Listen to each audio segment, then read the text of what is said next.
So we have a leak from our tub. This is a Delta tub and shower faucet. There are two cartridges that look similar. One is before March of 2006 and one is after July 2006. Since my house was built in 2004, this will be the 1300-1400 series. When I went to Home Depot, they had a Delta brand cartridge for about $50. They also had this Danco brand, which was around $30, so I went with this one. I did find this one on Amazon for about $20. I would have gotten that, but I wanted to fix this leak today. This Danco cartridge is item number 10347, and it should replace the Delta item number RP19804. First, we need to turn off the water supply to the tub shower valve. Turn on the faucets in your house to relieve all the pressure from your water pipes. Let's close the drain so no screws or gaskets fall through.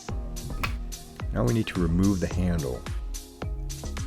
We need to remove this cap. There are these small slots here. I'm going to use a precision screwdriver to pry it off. Once we have the cap off, there's a Phillips screw we need to unscrew. Pull off the handle.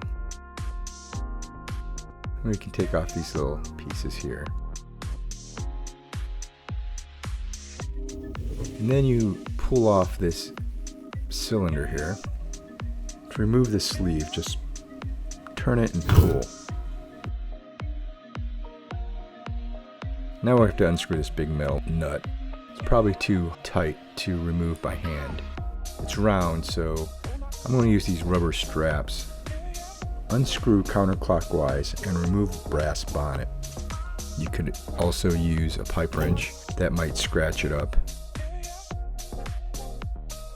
Next, we need to pull the cartridge out of the valve body. So I'm going to use these vice grips. You can also use needle nose pliers and pull away. Just wipe everything off, all the rust and debris. Before I put this new cartridge in, I want to put a little grease on these gaskets.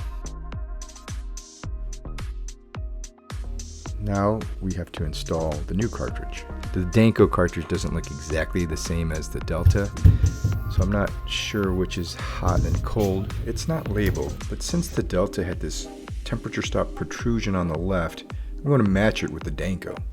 Screw clockwise the brass bonnet onto the valve body.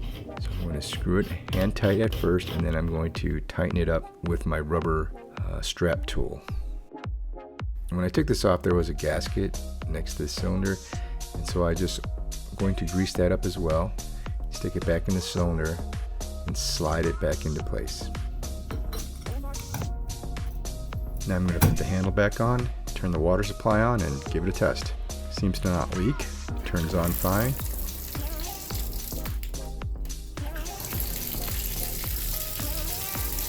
Let me test the temperature. I think I got it reversed. Hot is cold and cold is hot. I'm going to have to turn off the water again, disassemble it, and adjust. So this little temperature stop protrusion goes to the right, not the left. This little triangle stop faces the right side, the cold side. Stick it back in. Turn the rotational limit stop counterclockwise to increase water temperature, or clockwise to decrease water temperature. Reassemble, turn the water back on, and retest. Still not leaking. Let me test temperature. It's cold. Hot.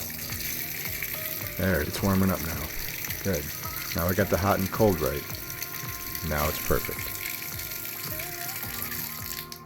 Here are the extra parts from the original cartridge that you can toss out. Thanks for watching. Hope this helped.